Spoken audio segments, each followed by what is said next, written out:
But still it did not work. Trump's campaign rallies were full and passionate, and it appeared that this unlikely candidate was winning. Clinton, the DNC, Obama, and their proxies started to panic as they realized for the first time they had made a mistake in propping up their Pied Piper candidate. They went into overdrive. The Russia smear went viral. Unlawful and unethical actions began to take place. Clinton rigged the debates. Comey rigged the FBI investigation by exonerating Clinton with the non-legal term extremely careless, even though the original wording of his closing statement was grossly negligent, a criminal offense. While under this investigation, Hillary Clinton's husband Bill held a controversial meeting with the head of the Justice Department, Attorney General Loretta Lynch, on an airport tarmac in Phoenix that the FBI tried to conceal. Attacks started on Trump and his family, nasty and personal, mostly all lies. Nothing worked. Trump was a phenomenon. They had never seen anyone like him. As the panic grew more severe, the DNC colluded with and paid a foreign intelligence contractor with ties to Russia to formulate a damaging dossier about Trump's sexual antics that was soon discredited. The Obama Justice Department used this questionable intelligence to authorize a FISA warrant to place Trump and members of his campaign under surveillance.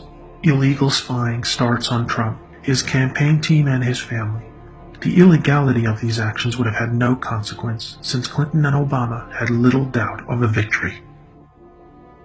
November 8, 2016, Donald J. Trump was elected 45th President of the United States.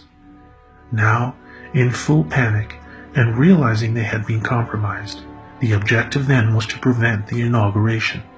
But President Donald Trump was inaugurated on January 20, 2017. Yet the Russia collusion story continued throughout 2017 in the hope that some truly damaging information would yet surface.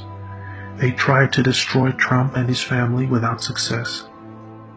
The Russian collusion narrative is now understood on both sides as a lie, with mainstream media networks who run the story admitting off-camera that there was no substance to the claims at all, even as it continues to dominate their coverage. These people deliberately undermined international relations and committed crimes. They ripped up the rule of law. These are clearly crimes that will most certainly be revealed over the coming months, with the biggest shock in American history coming as famous and important political figures of the past 3 decades are indicted for a multitude of felonies. The human destruction and damage Clinton and her enablers have caused with her ambition and dishonesty has destroyed lives and careers. Innocent people have been smeared. Americans have been divided. Clinton, Obama, and co. almost destroyed America. They were organized criminals like the Chicago Mafia of Al Capone, but who made it right into the heart of power, allowing the country to fall into a state of lawlessness and division. Hillary Clinton knows full well what's coming down the line. Her guilt is spilling over the political divide, and even ardent supporters are starting to grow accustomed to the idea that maybe she was not the liberal feminist icon she presented herself to be. Left-leaning media outlets are beginning to introduce into the public eye the reality that Hillary and her enablers are going to be in trouble eventually. The coming months will be very difficult for Clinton's hardest supporters. They have been lied to the most. They have, in many cases, been sent totally insane. They are good people who care about others. They were manipulated and lied to and made to grow suspicious of their fellow Americans, directing their blame and confusion at Trump supporters, confused that the America they once knew was now filled with racists and homophobic bigots. It's time for justice so that the good people of America can once again come together and celebrate their differences as one people, united under a banner of freedom that was fought so hard for so many times in the past.